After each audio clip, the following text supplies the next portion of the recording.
Assalamualaikum warahmatullahi wabarakatuh. Jumpa kembali lagi dengan saya Udin dalam channel Kim Ude. Asiknya belajar kimia.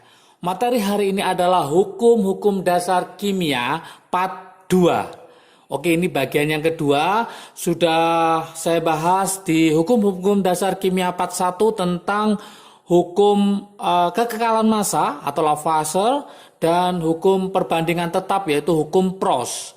Untuk yang part 2 ini, saya akan lebih detail untuk membahas tentang hukum perbandingan berganda miliknya yaitu Dalton, atau yang dikenal dengan namanya hukum Dalton. Oke, sebelum saya bahas tentang hukumnya Dalton, hukum perbandingan berganda, seperti biasa jangan lupa like, subscribe, dan komentarnya. Juga lonceng ditekan supaya tidak ketinggalan video terbaru dari Kim Ude. Oke, semangat belajarnya, sukses selalu. Kita mulai pembahasan untuk hukum dasar kimia part 2. Oke, part 1 sudah saya bahas, silakan ditonton supaya lebih paham lagi. Kita lanjutkan, nomor 1, nomor 2 sudah, kita lanjutkan ke nomor 3. Ya, nomor 3 yaitu hukumnya miliknya Dalton. Namanya adalah hukum perbandingan berganda. Hukum perbandingan berganda. Oke, hukum perbandingan berganda ini dicetuskan oleh Dalton, sehingga disebut dengan namanya hukum Dalton. Hukum Dalton. Kadang di beberapa sumber buku dituliskan hukum kelipatan perbandingan. Berarti ini sama dengan juga boleh, yaitu hukum kelipatan perbandingan. Hukum kelipatan perbandingan.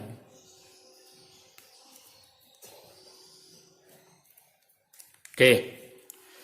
Dalton mengatakan di sini, jika dua macam unsur, katanya Dalton, jika dua macam unsur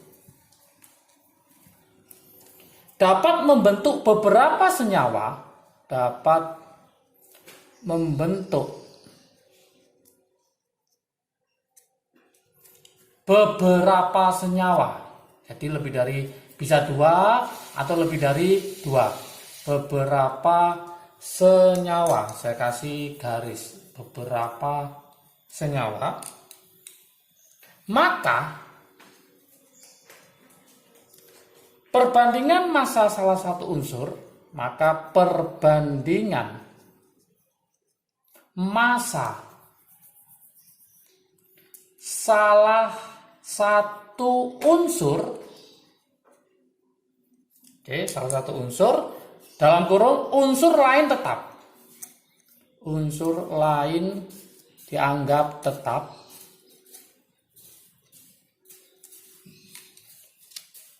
Maka akan menunjukkan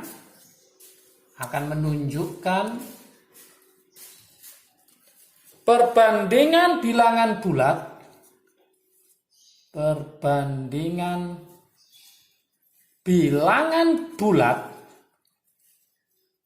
ini yang sangat penting, bulat dan sederhana. Jadi perbandingannya bilangan bulat dan sederhana. Saya garis bawah, bilangan bulat dan sederhana. Supaya paham, ini ada contoh soal,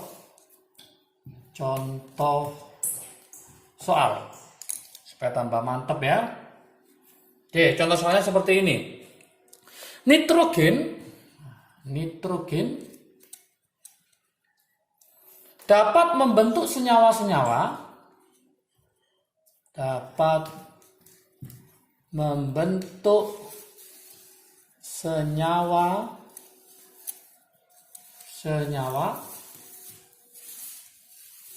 misalkan ya N2O, kemudian NO2, kemudian N2O3 misalnya ya, kemudian dan N2O4 dengan komposisi sebagai berikut. Dengan komposisi sebagai berikut. Oke, saya tulis di sini ada senyawa ya, senyawa yang kita tulis tadi ada N2O, ada NO, ada N2O3, ada N2O4, kemudian ada massa N, masanya siapa? Yaitu nitrogen. Kemudian ada masanya oksigen, masanya oksigen. Kemudian di sini kita tulis perbandingan. Perbandingan. Oke, berarti nanti kita ada punya senyawa, ada masanya N, ada masanya O, ada perbandingan. N nanti dalam satuan gram, ini juga dalam satuan gram ya. Tadi rumus senyawanya adalah apa? N2O, kemudian apa lagi? Yaitu NO2, kemudian N2O3, kemudian N2O4. N2O4. Masanya di sini kita buat ini 28 gram. 28 gram. Yang ini 16 gram. Misalkan gitu ya. Ini 14 gram. Yang ini 16 gram.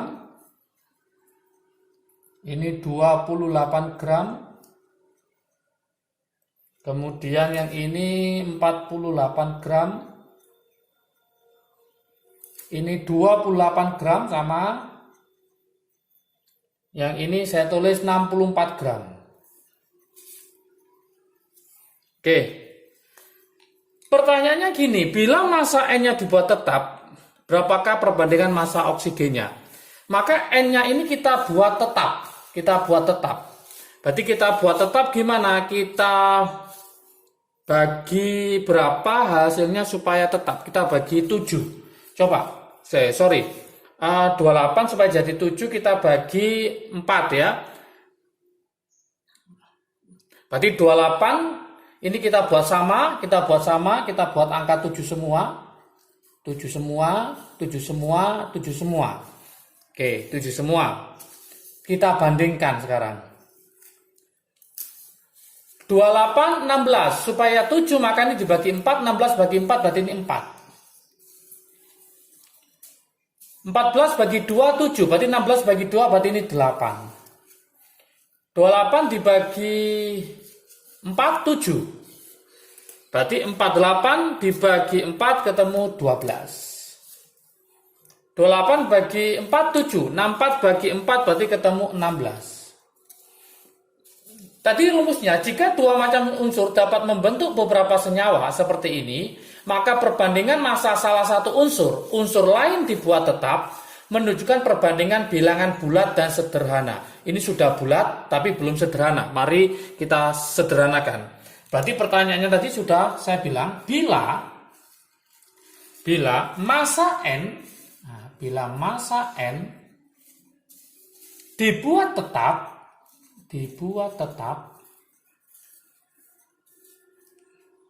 maka perbandingan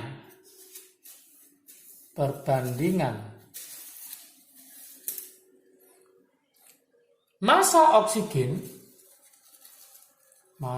oksigen O ya dalam senyawa N2O dibanding NO2 dibanding N2O3 dibanding N2O4 kita tulis berapa aja, yaitu 4 banding 8 banding 12 banding 16. Sudah bulat tapi belum sederhana, maka kita sederhanakan, maka perbandingannya kita bagi 4 semua, berarti ini 1 banding 2 banding 3 banding 4. Inilah yang kita cari, perbandingannya salah satu dianggap tetap, maka perbandingan yang lain itu berapa?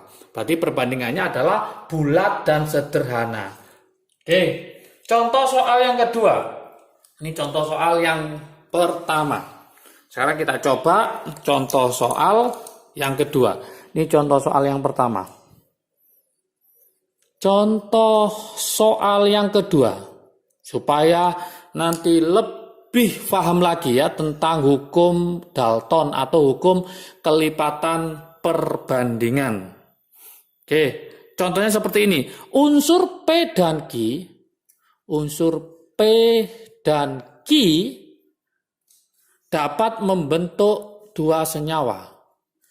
Dapat membentuk dua macam senyawa. Senyawa sebagai berikut ya, senyawa berikut. Oke, saya buatkan tabelnya. Kita punya senyawa, kemudian kita punya unsur P. Ini dalam persen ya. Terus kita punya unsur Q, juga dalam persen. Oke, ada senyawa, ada unsur P, ada unsur Q. Ada senyawa 1, ada senyawa 2. Oke, di sini ada 25%. Berarti ini totalnya harus 100%, berarti ini 75%. Yang ini 50%. Berarti ini 50% juga, karena totalnya harus 100. Nah, modelnya seperti ini. Ya, tabelnya.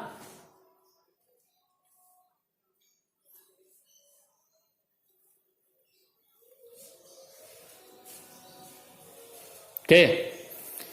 Pertanyaannya, jika massa P dibuat tetap, tentukan perbandingan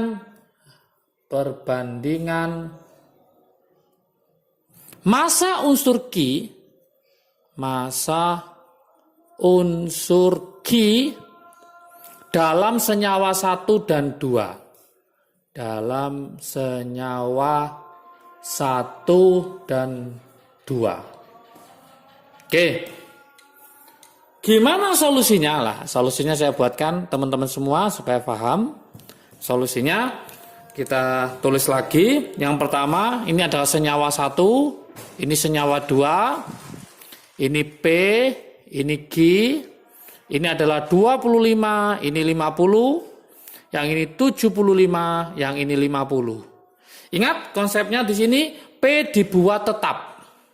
Supaya tetap maka ini saya kali berapa? Yuk, siapa yang tahu? Ini bisa saya kali 2. Yang ini saya kali 1. 25 kali 2 50, 50 kali 1 50. Berarti kalian kali 2 ini juga dikali 2. Yang ini dikali 1. Oke.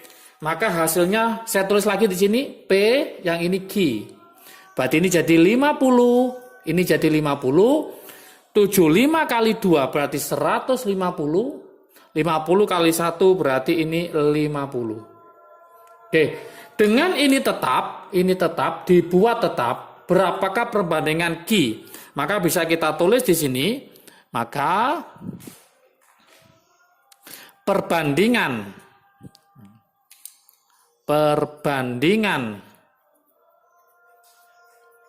Q pada senyawa 1 dibanding senyawa 2, kita tulis lagi di sini berapa? 150 dibanding 50. Harus sederhana. Berapa banding berapa? Kita bagi 50. Berarti ini 3 banding 1. Inilah jawabannya. Sangat mudah sekali. Oke. Supaya paham, ini saya buatkan latihan soal buat teman-teman supaya nanti bisa belajar. Kalau sudah ketemu jawabannya, silakan taruh di kolom komentar supaya saya tahu tingkat pemahaman teman-teman terhadap materi hukum perbandingan berganda, hukum Dalton ini. Latihan soalnya saya buatkan, oke. Nomor 1, oke, 1 saja ya. Unsur senyawa A dan B, unsur senyawa A dan B membentuk dua senyawa membentuk dua senyawa.